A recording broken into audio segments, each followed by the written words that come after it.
Hola de nuevo, bienvenidas, bienvenidos a Introducción a la Sociología. Seguramente habréis pensado que en muchas ocasiones cuando tomáis una decisión sobre qué vais a consumir, qué os vais a comprar, pensáis que esa decisión está tomada de manera racional, de manera consciente. No siempre es así. En muchas ocasiones algunas de las decisiones que tomamos en nuestro día a día, en nuestra vida cotidiana, no tienen por qué ser de la índole de lo conocido, de lo racional. Vamos a verlo en un ejemplo como sería la influencia de la música a nivel social. Antes de entrar en el tema, quisiera definiros el concepto del muzak. ¿Qué es el muzak? El muzak se entiende como la música ambiental, la música de fondo, esa música que está ahí para decorar, para hacer bonito, ¿no? Esa música cuya única función es la de llenar un espacio. Pongamos el ejemplo de la música de ascensor o la música de aeropuertos o esa música que suena cuando llamamos a una centralita por teléfono y nos tienen en espera, ¿no? Mientras tanto en la centralita están comunicando con la extensión del departamento con el que nos queremos comunicar y nos ponen una música de fondo. Bien, esa música de fondo es el muzak, ¿no? Es una música que, como veis, no tiene más función que la de hacer bonito, ¿no? Decorar un lugar. Lo que ocurre es que se descubrió que esa música no solamente tenía ese objetivo, sino que además influía fuertemente en los propios actos, en el propio sistema nervioso de las personas que habitaban el lugar. Cuando se ponía una música relajante durante unas ciertas horas en una oficina, se conseguía, por ejemplo, que los trabajadores tuvieran una relación más distendida, mucho más relajada entre ellos, mucho más condescendiente, y el trato era mucho más afable, ¿no? De lo contrario, poniendo según que otras músicas, pues se trastocaba por completo ese estado de ánimo y esa relación entre los iguales en esa institución, ¿no? En esa empresa. Ocurría lo mismo en las fábricas. Si en las fábricas se aplicaba una cierta música animada, con cierta armonía rítmica, los trabajadores, de manera involuntaria, acababan también por adaptar su ritmo de trabajo al propio ritmo de la música, de tal manera que durante unas horas seguidas eran capaces de producir más esforzándose menos, ¿no? Simplemente acompasándose sin darse cuenta de ello a la música que sonaba de fondo. Eso es algo que constantemente podemos comprobar en nuestras propias carnes, ¿no? De manera empírica. Si escuchamos constantemente una música muy rayante, pues acabaremos rayándonos, ¿no? O si escuchamos una música deprimente y entristecedora, pues vamos a sentirnos pues, afectados a nivel psicológico. Pero eso, como veis, también va a tener sus repercusiones a nivel comportamental, a nivel conductual, y también se puede generar un cierto control social a través de la aplicación de unas músicas en unos entornos públicos determinados. Prueba de ello fue lo que probó la psicóloga Frances Rauscher de la Universidad de Wisconsin, aplicando música clásica a unas vacas, ¿no? A las vacas en una central lechera. Se descubrió, a partir del trabajo de esta psicóloga, que las vacas se tranquilizaban, ¿no? Escuchando aquellas músicas, y eso acrecentaba la producción de leche. Eran capaces de generar mayor cantidad de leche precisamente porque la música les gustaba, les relajaba, ¿no? La música amansa a las fieras, que se dice. Bueno, es uno de los posibles efectos, y ese tipo de estudios llevaron también a la investigación de cómo algunas músicas también podían afectar a nivel comportamental en el ámbito humano. Ejemplo de ello fue el efecto Chateau-Lafite. El efecto Chateau-Lafite le debe su nombre a el vino que se denomina así, Chateau-Lafite. Está considerado uno de los vinos más prestigiosos y por tanto más caros en Estados Unidos, ¿no?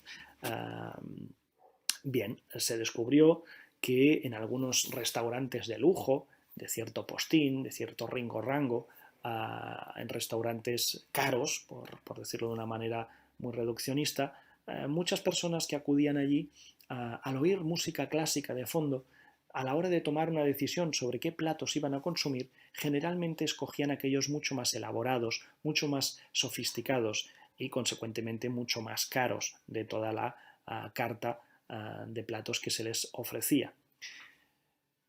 Añadido a ello, escogían también un vino acorde, un vino que pudiera estar también asociado a ese entorno lujoso, a esos platos tan caros que habían elegido, y generalmente se decantaban por el vino más caro, de la carta, y era en muchos de estos restaurantes un Chateau Lafite.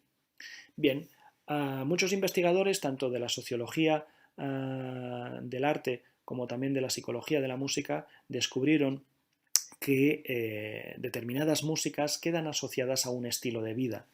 Por tanto, se creía de manera generalizada que la música clásica podía estar asociado a un estilo de vida lujoso, ¿no? Con una mayor formación académica y cultural, que tendría sus consecuencias a nivel socioeconómico. Entonces, las personas con mayor capital económico, las personas más adineradas, serían aquellas más cultivadas y que tendrían unos gustos musicales mucho más refinados. Por tanto, lo que consumirían sería también del orden de lo refinado, ¿no? A nivel de consumo de bebidas alcohólicas, a nivel de gastronomía, a nivel de estilo de vida, viajes, ropas que pudieran vestir, coches que pudieran llegar a consumir, a comprar, etcétera, ¿no? Entonces, bueno, ese tipo de música de alguna manera se asocia de manera inconsciente a ese estilo de vida.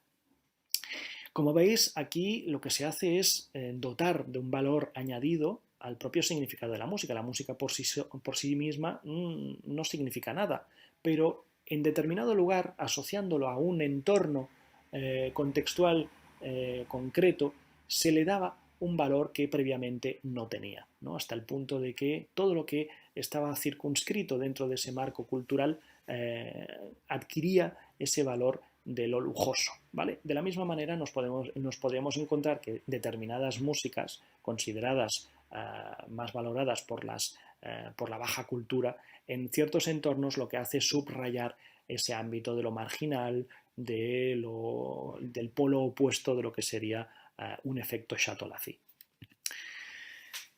Otro ejemplo de ello, de cómo la música podía generar también una cierta asociación a nivel sociológico, sería el efecto Mozart.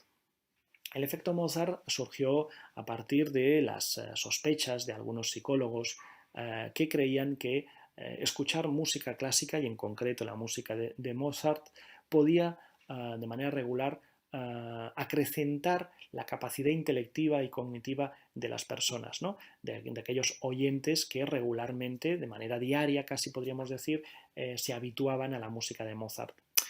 En el fondo, esta teoría, de manera muy burda, se sostenía en la asociación de que si Mozart es considerado un genio, las personas que escuchan Mozart van a ser también genios en potencia. Hasta el punto de que se pensó que este efecto Mozart podría tener sus beneficios en la gestación de los embarazos. Y la propia Frances Rauscher, la psicóloga de la Universidad de Wisconsin, que probó aquel experimento con las vacas lecheras, lo que hizo fue probar el efecto Mozart en la gestación de ciertos embarazos. Lo que hizo fue aplicar dosis diarias de unos minutos al día de músicas de Mozart con auriculares como los que veis en la pantalla en los vientres de las mamás que estaban encinta, que estaban embarazadas, con el fin de constatar cómo una vez nacieran esos niños tendrían mayores garantías de ser superdotados o de tener altas capacidades cognitivas. Bueno, tal fue el éxito de las campañas en pro del efecto Mozart que durante los últimos años 90 y principios del siglo XXI se comercializaron muchísimos discos con músicas de Mozart con esa intención, ¿no? Con la idea de asociarlas a un nivel intelectual mucho más elevado, pero también se publicaron muchísimos libros que se vendieron como bestsellers, ¿no? Innumerables copias que hablaban de las bondades del efecto Mozart. Bueno, ¿qué ocurría en el fondo con este tipo de fenómenos sociológicos que se inscribían en lecturas psicologizantes, ¿no? Del efecto de la música? Que tendría incluso consecuencias a nivel de comportamiento de toda una nación. Prueba de ello fue el ejemplo de un gobernador en Estados Unidos que, para hacer campaña, para ser elegido en la siguiente candidatura, lo que hizo fue prometer que durante todo su mandato lo que haría sería pagar de su bolsillo discos de Mozart para distribuir en aquellos hogares en los que se supiese que había alguna madre que estuviera embarazada, ¿no? Con el fin de que durante los 4 años de su mandato surgiera un nuevo estado en Estados Unidos que tuviese la mayor cantidad de niños superdotados, ¿no? Es decir, bueno, orquestó, como veis, una campaña en su propio beneficio que tendría sus repercusiones más o menos en el bolsillo, sobre todo de los comerciantes de compact disc de Mozart. El resultado no fue tampoco tan significativo. No nacieron más niños con más capacidades intelectuales. Bueno, eso no se pudo probar, de la misma manera que tampoco se pudo probar que el propio experimento de Franz Rauscher tuviera demasiada relevancia. Se descubrió, por ejemplo, que el feto no adquiere un mayor desarrollo del sistema auditivo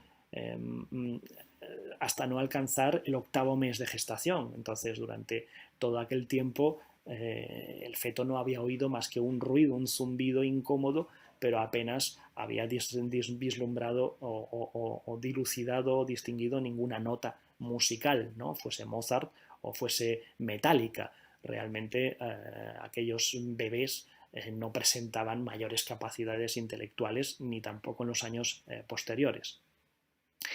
Lo que ocurría con este tipo de lecturas es que implicaba un reduccionismo respecto a la música clásica. Se acababa asociando la música clásica con una mayor inteligencia, cuando hay personas de menor inteligencia que pueden seguir disfrutando de la música de Mozart, ¿por qué no? Pero también se asociaba a un nivel socioeconómico elevado que tendría su vinculación, inconsciente o no, con una mayor cultivación, ¿no? una mayor formación en su cultura.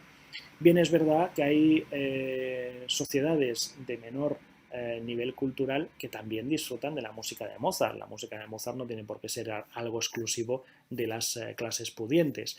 Por otra parte, tampoco se podía demostrar que la inteligencia fuese algo medible solamente en el ámbito humano. Y prueba de ello son las propias vacas melómanas de Franz Rauscher.